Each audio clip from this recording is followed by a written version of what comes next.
à tous, vous êtes toujours dans le live de TV Finance. On vous accompagne pour décrypter la séance du jour en Europe et à Paris. Séance dans le vert. Alors le vert qui se teinte peu à peu de gris. Le CAC 40 qui est monté jusqu'à plus 0,3 ce matin, qui est à présent en toute petite hausse. On frôle quasiment l'équilibre, plus 0,07%. Séance donc plutôt sans tendance, qui pourrait bien évoluer cependant au rythme de nos market movers du jour. Des market movers que va nous révéler tout de suite Vincent Gane, analyste technique pour TradingView. Bonjour Vincent, merci d'être avec nous ce matin dans le live.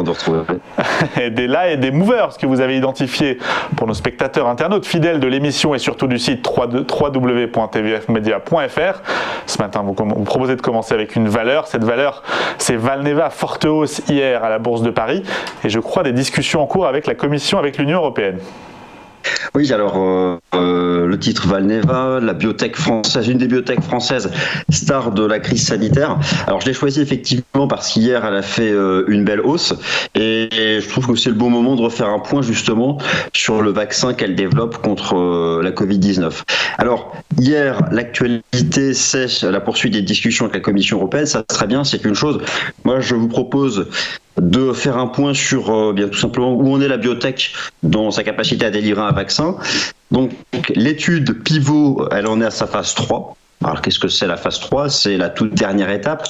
Les résultats des tests sont attendus en septembre et surtout la commercialisation de son vaccin contre la Covid-19 est espérée en novembre prochain. Et donc ces discussions avec la Commission européenne, en fait, c'est on se projette sur la phase de commercialisation, c'est-à-dire que quel pays va acheter et distribuer en premier le vaccin ? Eh bien, on compte beaucoup, notamment sur l'Allemagne. Donc les échéances se rapprochent. Techniquement, ça fait à peu près un mois que le marché est en range. Bon, il y a à peu près tout, fondamentalement et techniquement, pour qu'on puisse lire ce range comme une phase de continuation haussière.